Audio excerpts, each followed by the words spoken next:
refresh you again on a matter of the Clevedon and District Community Land Trust. So I've left a few copies of the map of the field, just in case you've got any questions, or it might help you understand something that I might say. But I'll come to that when I first get to it.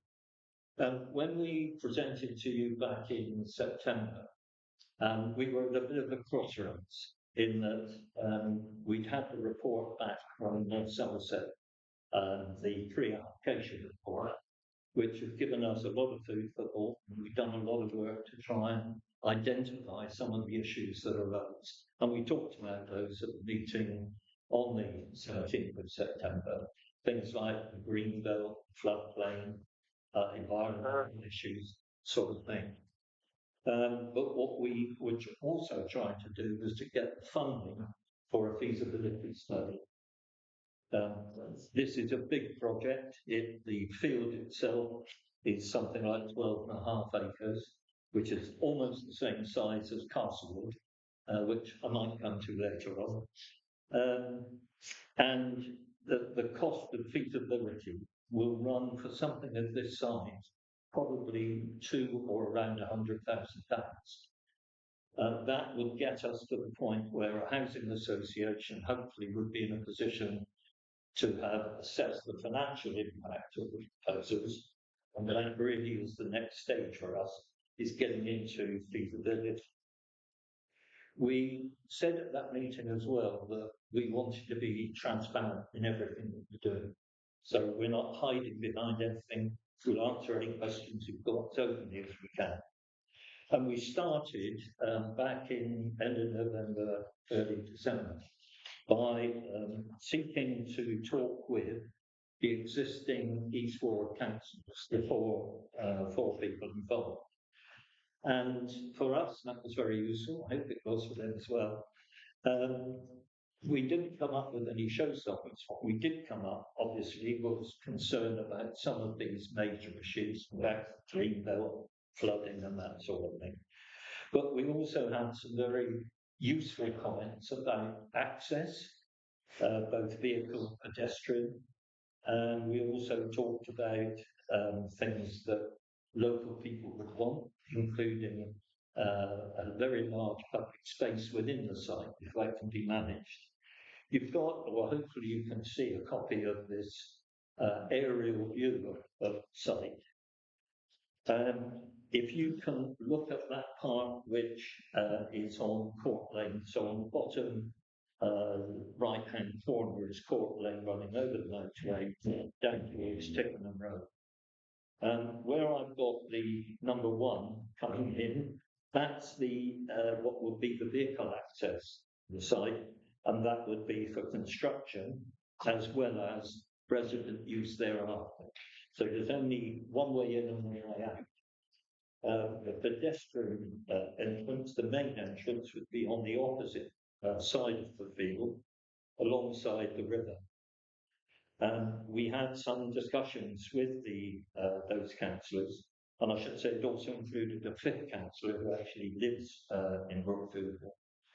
And we've been back to North Somerset to talk about how we could link that pathway, the pedestrian access, through to the path network on the other side of Northern Way. So originally the planners talked about having an island in the middle of the road, which seemed to us to be incredibly dangerous. And so we've asked and had a positive response to having a controlled crossing there. Of course, exactly where it might be is something that has to be determined. So, as I said, we had some useful discussions, and we decided then to start talking more openly to local clubs, societies, voluntary groups, and so on. Richard's just going to read you a very short excerpt from one that we had from the food bank, which sort of highlights a number of reasons why we, and hopefully you, would actually be wanting to take the project forward. Yeah, this is from Alison Kember, who's the Chair of Trustees for the Clevedon and District Food Bank. As a food bank, we're very aware that having a safe, secure and affordable place to call home provides the stability the people who come to us need to move out of financial hardship. Due to a chronic lack of social housing, the option of an affordable social rented tenancy is unavailable for too many people, who often have to rely on the private rented sector to find accommodation. Unaffordable rents and insecure tenure are common features of private renting, forcing people to cut back on essentials, and they can face eviction at very short notice. People can find it almost impossible to find and keep a home in the private rented sector which will meet their basic needs. This lack of affordable and secure housing drives up homelessness and pushes people to seek our help in the food bank. In 2022, research showed that 1 in 3 people referred to food banks in the Trussell Trust network were either homeless at the point of referral or had experienced homelessness in the previous 12 months, compared to 1 in 25 in the general population. The numbers of people we see in this situation in our Clevedon food bank haven't decreased since then. For these reasons, we would heartily support Clevedon and District's land trust application to Clevedon Town Council. Thank you. Thank you. One of the other related issues to the site, which we're trying to explore, those of you who know the Environment Agency and what it does or doesn't do to maintain Landjo and other rivers, will know that fairly recently they came through to actually start a clear out of soils. And what became very obvious to us when we saw the vehicles that they used was that if those same vehicles were working along the bank of the Landjo behind the houses here, so I'm looking in this particular section of the farm, they would rip up or potentially damage the permanent surface that North Somerset want to see on the public footpath at that point. So we are in contact with the EA, not yet positively, I have to say, but we've done that through our MP.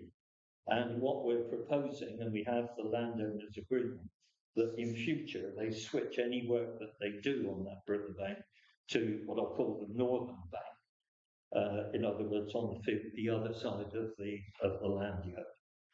That would involve the landowner in a little bit of expense, but I think that would be a much more a safer route and certainly wouldn't lead to damage of the footpath.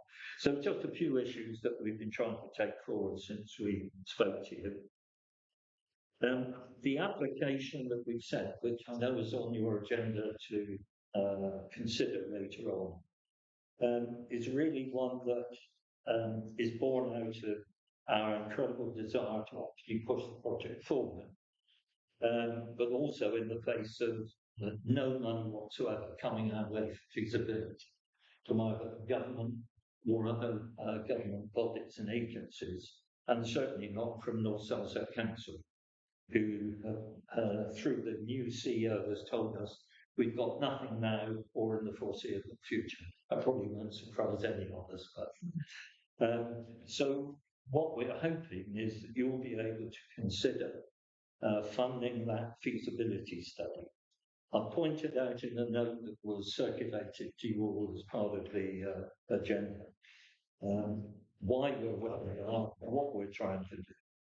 What we're suggesting, it doesn't really matter to us, of course, whether if you can fund it, whether some of it comes from sewer payments or balances you might have, or reserves. That was just something that we thought might be a two-way or two ways of approaching it. But what it will do, if you can agree, at least in principle, this evening, that would enable us to kickstart a number of things. One would be going out to formal quotes so that we can build a proper budget. The other would be to start the legal work for what's called an option agreement between the landowner, Charles Oaken, the land trust, and also the housing association. The one of the things that you would need, I think, if you were to agree to that, is something that we've called and referred to as a memorandum of understanding. We've got a draft which we can offer. In fact, I've brought a number just in case the chairman wants to make use of those. But what this tries to do is to set out, if you like, the ground rules for how any allocations from the reserve would actually take place, what controls we think should be in place. You might think of others if you decide to go that route. And there is a list on the back of this which just highlights some of the key resources that are now needed. The first one are legal. The next one would be flood risk engineers who look at the ground examinations, flood issues and risks, and a number of tests that obviously they would have to do. And we've already taken the plunge and invited a quote from the two companies who did that work for and on behalf of North Somerset when Battery Schools were done. So they know the ground, they know the conditions. And they also say that since they did that back in 22, North Somerset now has its own flood risk model, which at the time when Battery was being looked at, they didn't. And it cost Pradley's, the name of the company, cost them a lot of money to develop something. So there's a lot more knowledge now about how that might be mitigated. So what we're hoping is that you'll consider this, and if you can, at least give a vote in favour of an in-principle allocation, which would enable us to start the ball rolling. And we would suggest then that you might, if you have gone that route to this, you might be able to work with us on refining this memorandum of understanding so that you believe things are safe for you as well. We're not looking for the whole sum to be transferred to us. We would envisage coming forward on a regular basis, reporting what we spent money on, and that would only come after an application to you for each of these sort of elements of the project. So it's a huge ask, we know that. But there is an opportunity for us to work together on something which maybe heals some of the wounds in the community that have existed in recent years. And if we can work with you, then I think that'll be a feather in everyone's cap if we can deliver this. I mentioned Castlewood, I'm nearly finished. I mentioned Castlewood as well. We are in discussion with North Somerset about whether, as they go forward with that project, they will allow us to take the lease on those homes which will be affordable homes to rent. There could be anything between 40 and 50 of those homes in that plan, but of course they're still in the very early stages of considering what that whole plan would look like. So all I can do now is to say we made our pitch in the letter that was sent to you. I hope I've brought you up to date on where we are. And we hope, of course, that you'll be able to join us in what will be a tremendous flagship exercise. If you've got time for questions, I'm happy to take any, but entirely up to you. What I would prefer if you would wait until the council decided how it's going to deal with the matter. Yep. There is a proposition coming forward. Yes, sir. Thanks very much. Thank you. We now resume standing orders. Those in favour, please show. Thank you. I propose to move agenda item 00726 to be the next item on the agenda, and then these two worthy gentlemen can depart knowing what the council is going to do. I am going to ask Councillor Francis Pester to put forward an idea because I am not prepared to lead the debate from the chair. Well, Mr. Chairman, I think in some ways this is one of the easiest cases to present upon because we've heard about this before. This is a valuable project for Clevedon and from Clevedon. There are some aspects which we've heard that are still to be determined, but I think the interesting and to some extent exciting thing about this proposal is that it actually does start to meet the needs identified in this town for some time, and that would be something for which the town would get credit.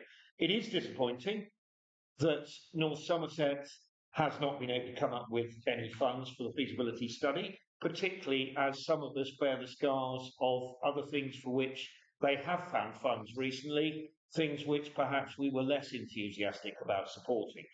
But I think the residents of Clevedon would not forgive us if we were unable as a council to provide some support for this project. This may be the first time that you'll hear me as chairman of the Finance Committee at the moment say something like this, but at the moment our reserves are, for reasons that we know about from the recent past, slightly higher than they would normally be. And it's always a challenge as to what we do with that, because if you start charging a lower than necessary precept and so on, you get into all sorts of trouble. And if you spend it on projects that have a revenue cost to the council going forward, that creates other sorts of problems.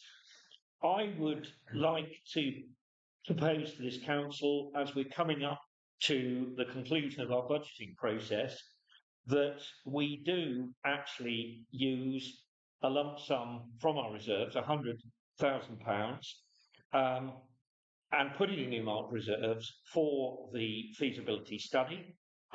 Putting that in there doesn't mean that we're going to spend it straight away. It doesn't mean that we can't use accrued and future SIL monies in support of that, should we wish to do so. But it gives some certainty to the gentleman who presented to us tonight going forward. And also, I think it makes things clear for the town as to where the town council stand. I would also suggest, Chairman, that if we are in support of that tonight, that this goes on the agenda for the next FNGP to establish probably maybe a couple of representatives from the council to work with the Land Trust, but also, as Mr. Harper said, to flesh out the details of the Memorandum of Understanding. So I don't know whether that has a seconder, but that's my proposal, Chairman. Yeah, I'll second that. I think it's a good idea to go for it. Can I add one thing? I feel that we should form a working party to discuss this matter with the people who are putting it forward. There are lots of questions to ask. And that is my suggestion. Before we are irrevocably committed, that's a big word for a council, to this, we should fully examine it. We put the money temporarily aside, but we will have to make a decision on the results of our inquiries as to whether this council wishes to support it. That is my suggestion to the chair. Chairman, may I would like to sort of take that on board. That was really what I was envisaging in saying that it goes back to FNGP and that maybe a couple of representatives work on it. Without wishing to be disrespectful to any of my colleagues, this council has an unenviable record on occasions of talking things to death. I would be reluctant. There is little more than we can establish at the moment than has been presented, but there will be things that come up on which we need to adjudicate.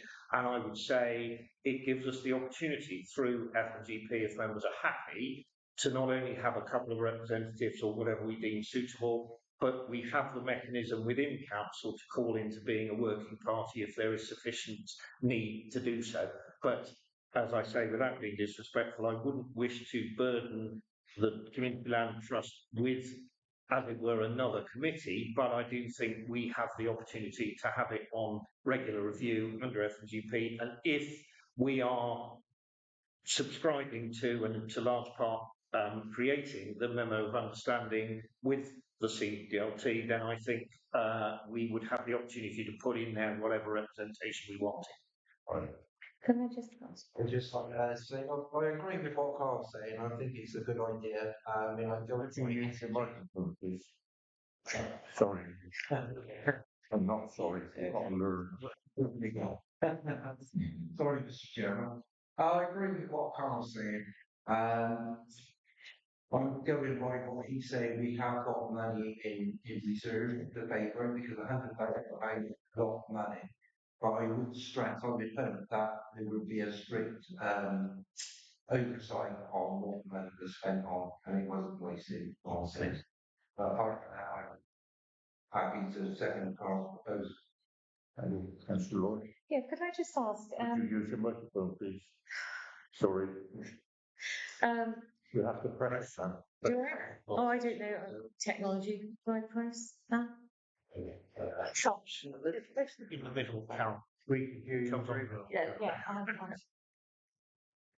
that. So you mentioned Castlewood. If North Somerset allowed you what you kind of proposed for Castlewood, would that you wouldn't build on the land then, or is it you would still build on the land and have Castlewood? Two separate projects. Okay. Can I just say, I don't want a general debate on this. We're establishing the principle that this council will endeavour to support it. All the debate will come in the committee as to the whys and wherefore questions. Councillor, yes, okay. Mr. Chairman, we have to bear in mind that although the proposals are good in themselves, it is on Greenbelt. So there would automatically be some degree of objection to this. And the council are prepared to spend money on a feasibility study. Some people might think that this is preempting the main chance, which is the debate about whether it is right to build on Greenbelt. So that I'm not trying to start a debate on this, but it is something that we should consider before we commit ourselves to spending any money on a feasibility study.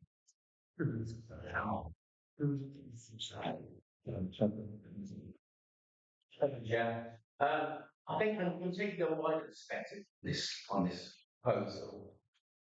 There are too many families and young children families in Clevedon who can't afford to live in Clevedon. That's simply the case. People move out because they can't be in the area they were brought up and lived in until they get to young adulthood, and then they find they can't afford to go put them on a housing ladder, and they have to move out. They have to move out. Where do they move out? To Bristol, and we lose those people. We know that Clevedon, there is a need for social housing and low, high quality, lower price rented accommodation in Clevedon. We know that. And this proposal is, I think, 100 houses. So we have an opportunity in this council to support a project that costs £1,000 per house. That makes us one of the best innovative councils, most forward-looking councils, I think, in the country. Not many other counties and councils have the opportunity to develop local housing with a local community land trust that wants to build on land that's donated by a landowner. I mean, what is wrong? Well, there's nothing wrong with that I can see. And the only thing that's stopping us from getting those houses, those desperately needed houses, is £100,000. And I agree with you, strangely, Carl. It hurts me to say, Carl, I'm going to have to say the words. I agree with you, Carl. We'll minute that. I assure you, it may be the last time, but let's on purposes tonight. This is a scheme, and I think people in Cleveland will be so disappointed if this council does not say in principle that we agree with it. There is a lot of work to be done between now and those houses being built. And there's lots of things that may go wrong. It may be, after £10,000 to spend, it's impossible to build with that land. And we don't have to commit more than £900,000. If we miss this opportunity today, then I think we won't be able to look the young people who move out of town in the face again. So I'm fully supportive of this. Okay, Councillor Morgan. Thank you, Chairman. Yeah, I'm not going to prolong the conversation, but I'm welcoming this proposal. I think this could potentially be one of the most significant developments for the town council in the last 20 years, providing a positive outcome to the people of Clevedon, especially as we said, the people that can't afford to stay within the town, people that are born here. I think to try and say that there may be a problem with the Greenbelt, I can't see that because let's not lose sight of the fact that the Baytree School was allowed to be built down there, and I think we'll find that the planning officers will be fairly relaxed as to releasing this land for a huge potential. There is a classroom waiting list on the local council for social housing, and I think they would positively support this and get it done. The only thing I would like to add to it is that I am saddened to see that so 15 years down the building on Millcross. And I do think we need to raise the question as to what on earth is going on at Millcross. That has the potential of, I believe, 70 or 80 homes. Can we also try and find out from the district council what is the hold up, what is going wrong, why has Millcross not been developed? Well, I'm fully support this development as it's been put forward. Thank you. Mr. Someone, anyway. Well, Chairman, frankly, I think the proposition stands as it is. I don't think I've got anything to add. Thank you. All those in favour of the proposition, please show. Thank you.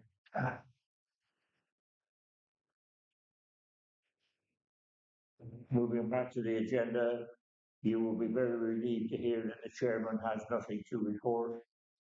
We now move on to the note the minutes and the part 1 item on the agenda on page 2.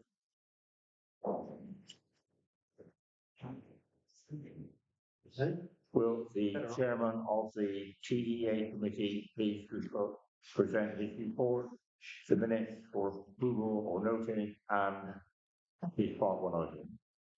Just 7 minutes for team meetings if you don't see it. Chairman, there is a part 1 item just to amend the budget for bins that have been donated. We got out of it, didn't we?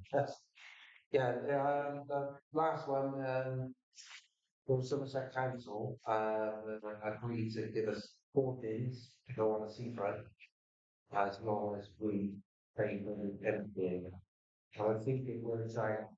We will got the next £3,000, something like that, I think. To do it. So do we need to think about That's a proposition, answer. I'll second, if that's a proposition, I'll second it. It's 3,120 a year. It doesn't. Yeah. No, that's fine. Yeah. President.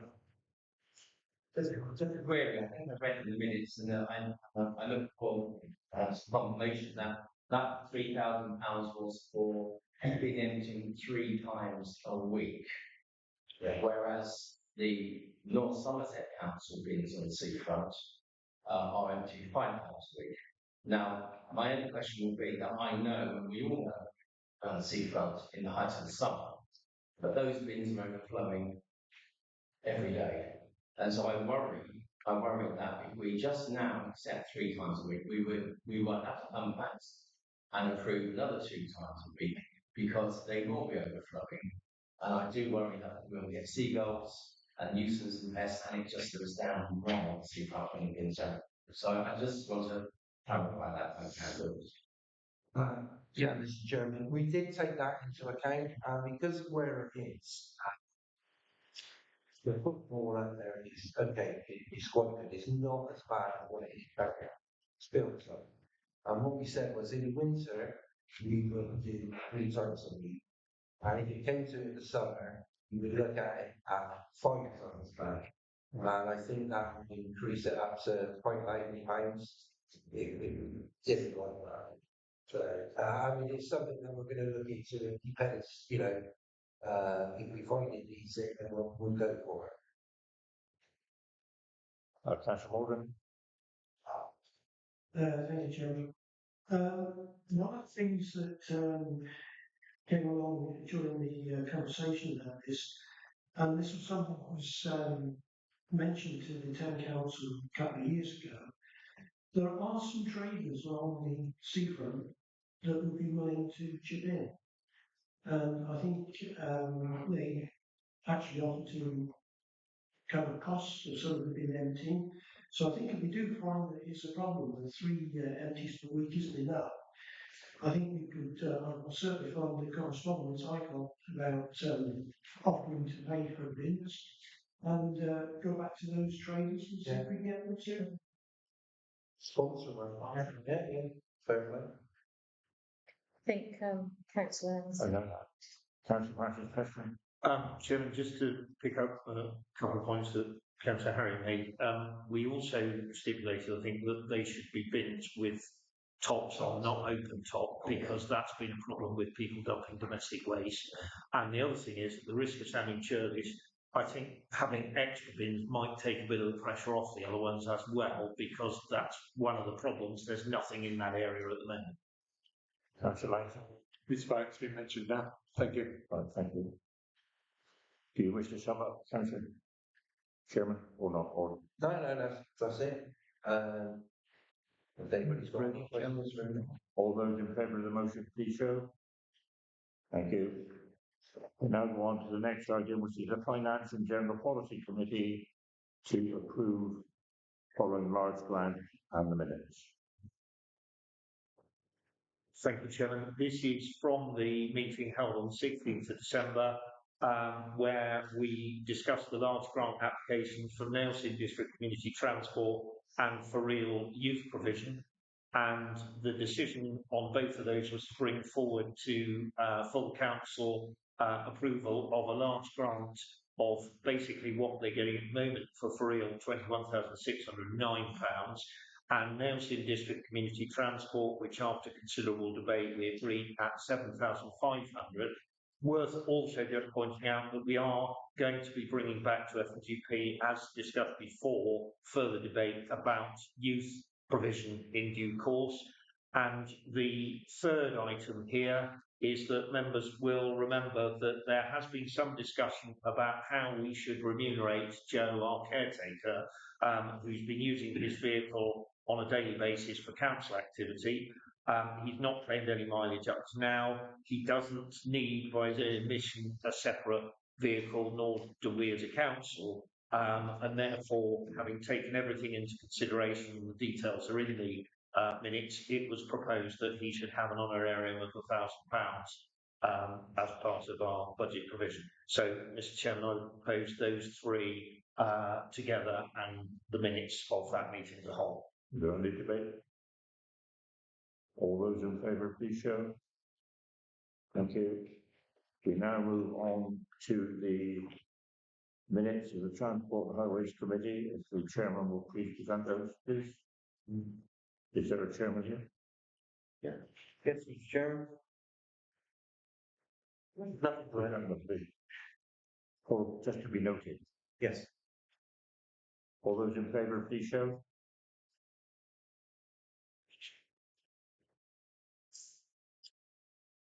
Finance, I beg your pardon. Planning.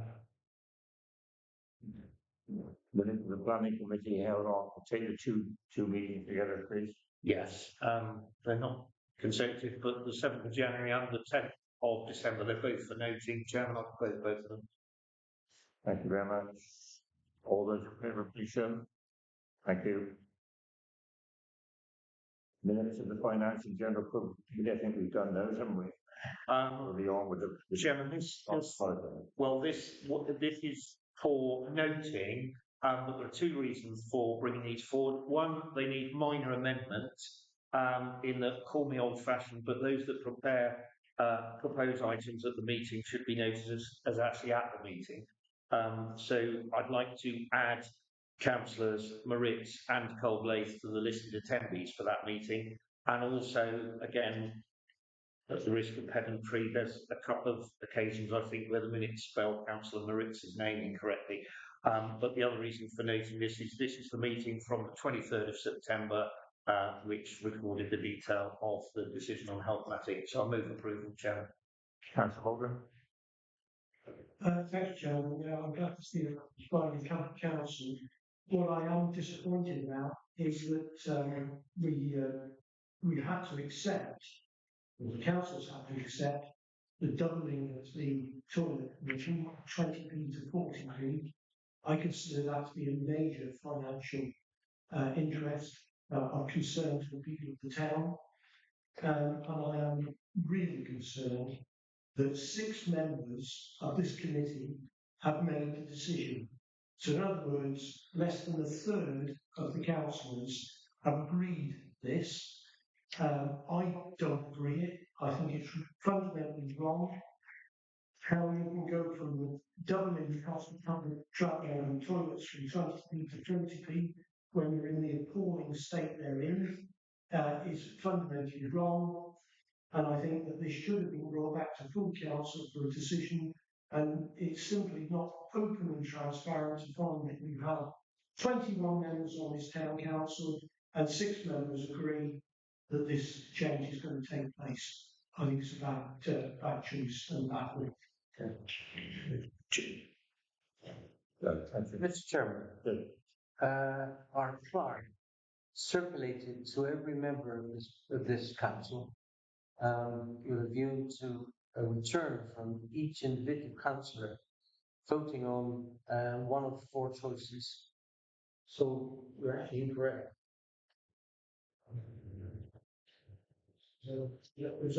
Anyone else?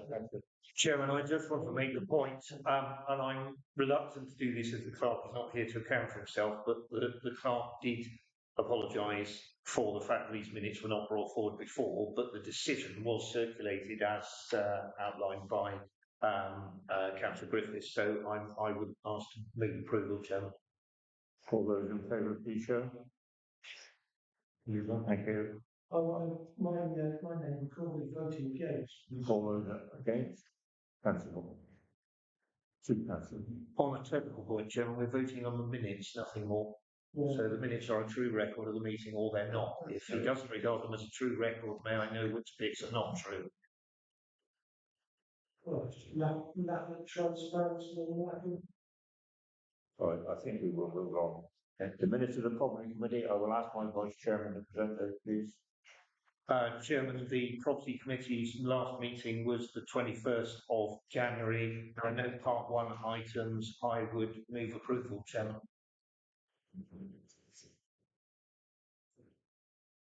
Right, all those in favour, please show. Thank you. We now move down to a motion by Councillor Farrell, the Town of Culture application. Whether I could be considered to be cultured, I don't know, but I'm going to find out.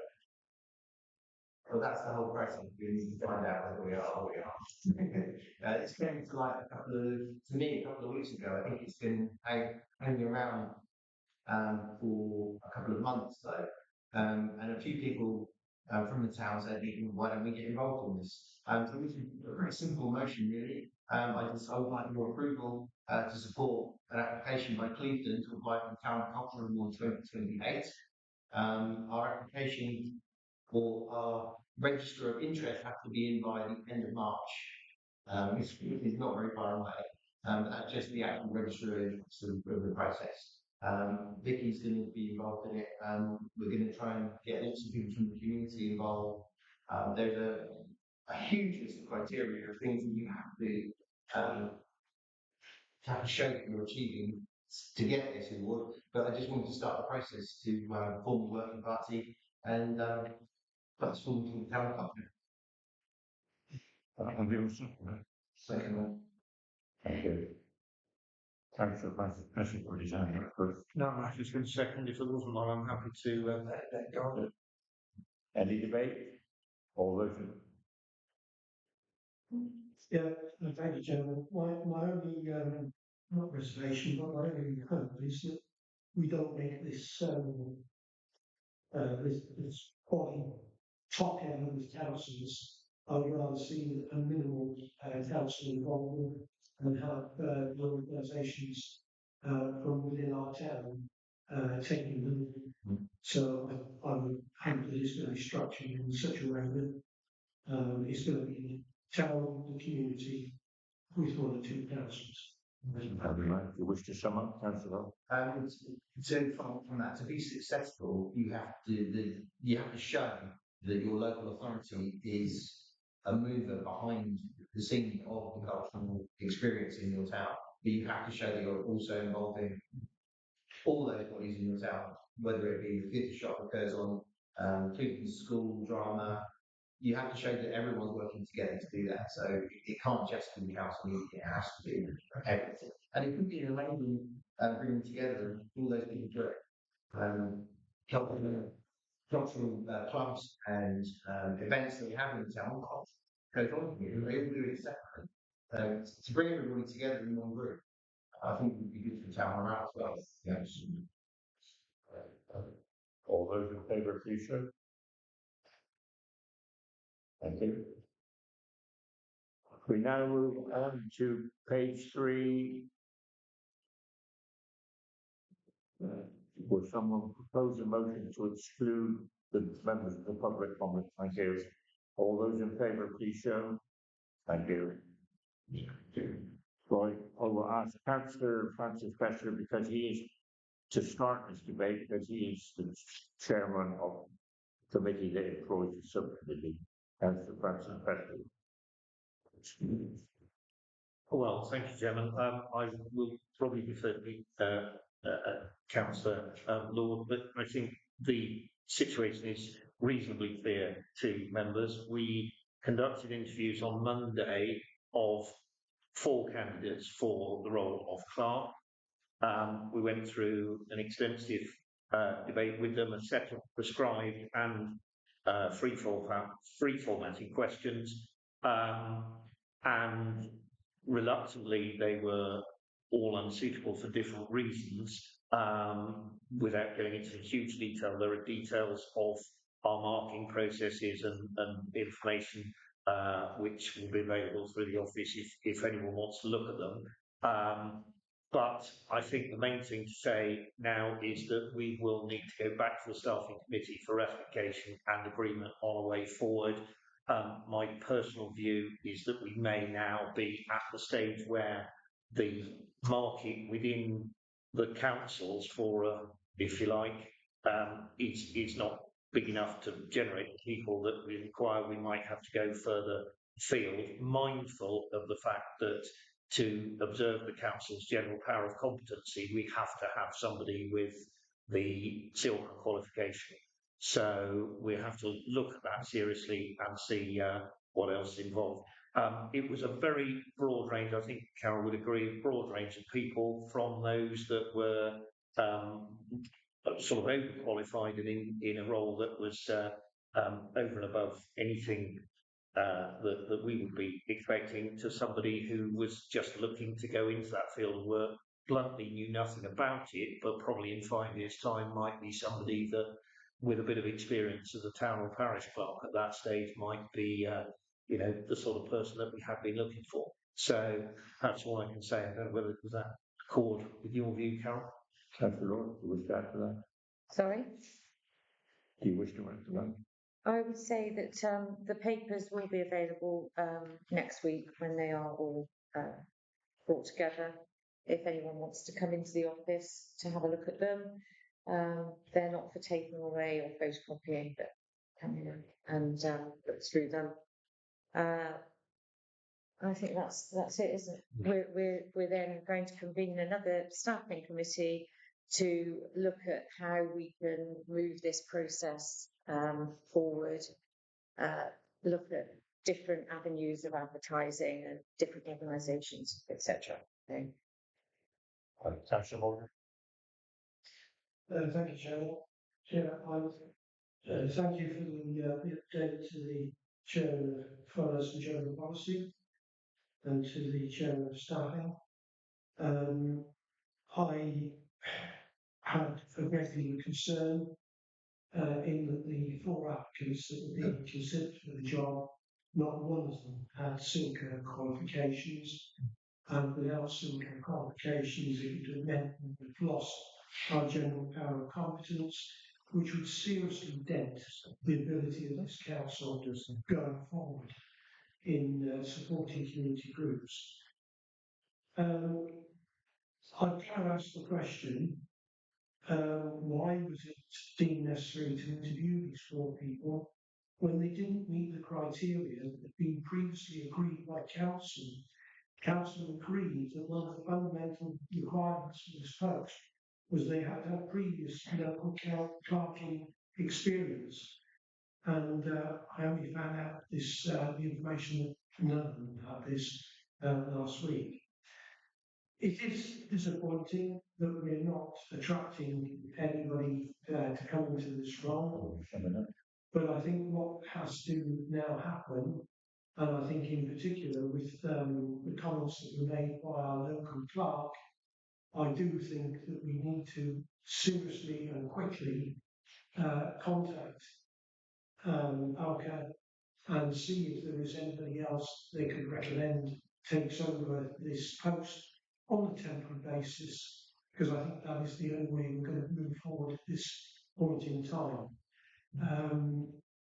I have sort of made comments which were made in a public meeting that the existing local clerk does wish to retire soon, and I think that we need to get the ball rolling to find a replacement as quickly as we can. So it's back to the drawing board, that I understand, but we are in a difficult position, as are a lot of councils at the moment, and that is that there is a limited dwindling of candidates that are suitable for these posts. So that's my feeling, that we ought to be looking at getting another local clerk. Can I just answer some of... No. Okay. So, thank you, Councillor Morgan. Your questions will be answered in a moment. Councillor Farrell? Just out of interest, with the Silver qualification, does the person taking the role on have to have the qualification, or can they be in the process of taking it? Well, Can I answer? I just don't think there are any more questions. I'll develop my answer if I may. Any more questions on the floor? This will be the summing up now. Thank you, Chairman. I do want to just come back on a couple of points there. First of all, to answer Councillor Farrell's point directly, yes, you're quite right. We need Silker to be able to adhere to the general power of competency. Without going into a whole load of details now, there are ways in which you can be compliant with the things that we need to do, whilst maybe not being fully working within the general power of competency for a period. And one of the other considerations, picking up Councillor Morgan's point, which he has challenged before and challenged recently at F&GP, we didn't just lightly take on anyone so we could be sort of seen to do interviews with anyone with a pulse. We looked very carefully. They all had different skills, and the reason that we looked at those that we did is that from the CV point of view, it was quite possible that without Silker, if, for example, making this up to illustrate the point, if our existing clerk was prepared to stay on for a period, albeit perhaps in a more supervisory capacity, we don't know, that someone could qualify in Silker in that period, which was one of the things that we were considering. But in the end, for different reasons, those that we interviewed were not suitable. I would just say, with the greatest respect, that we need to be aware of the fact that we're not just taking on anyone because we haven't got anyone else. We have had discussions with all the relevant bodies. We are looking at what is the most sensible way of going and spreading the net a bit wider. And we have obviously had discussions with our existing local clerk And the view at the moment, subject to his agreement, is that if we could find a way of mitigating the risk by maybe changing the arrangements with him slightly, maybe involving other members of the council staff stepping up, that we can cover the period without starting off with somebody completely new to Clevedon while we're in this sort of intervening period trying to recruit somebody. But the intention absolutely is to go back out to the market as soon as we can, but recognising what's not worked this time and doing something about it. Can I speak? He's summed up, I'm sorry. I wanted to answer. No, I'm not having any Right, questions. okay. As chair of staffing, I should be sorry. allowed to speak. You've had your chance to speak. Councillors normally only speak once. So I'm not prepared to have arguments. I'm spoken on staffing. No, but I'm sorry, you didn't signal before. Yes, I did. Chester summed up. Yes, I did. You did, yes. No, it was because he just mentioned something. Sorry, Councillor. The children I'm sorry, Councillor. I'll speak to you later, Carl. No, I'm afraid that Councillor summed up. That is the end of the debate. I'll raise a point of order, the chair. No, I'm sorry. Point of order. So I will raise my point of order, which is FC 1026 on the agenda states updating the chair of staffing committee. Yeah, thank you. We have not had an update from the chair of staffing committee. I'd like to have Give me a chance. Well, bear with me a moment. You have been told what happened, and the next item on the agenda is an update, which is coming. Councillor Franklin. There is an update from the chair of staffing committee as the agenda. It's coming, Councillor. Wait until you've heard this. Anything to add? Well, Chairman, I've got nothing to add. I'm quite happy if Councillor Lord has something to add because obviously she is chairman of the staffing committee. Subject to your permission, Chairman. Councillor? We're carrying on with You're allowing it now. the date now. Just. So please, no arguments across the chamber. I'm not arguing. I'm just wanting to say about the silver that you raised.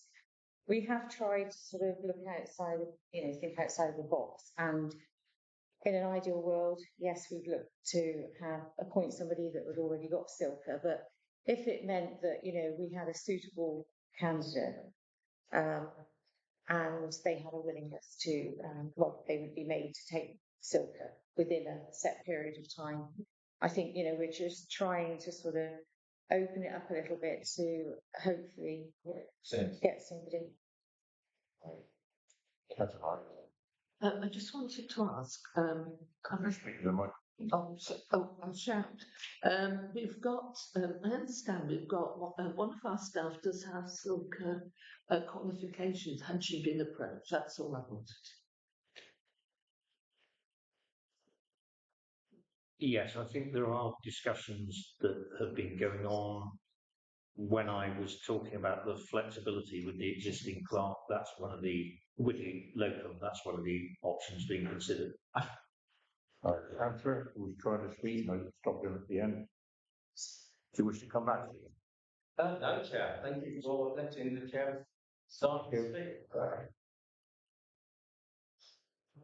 I'll move that the items discussed be noted. All those in favour, please show.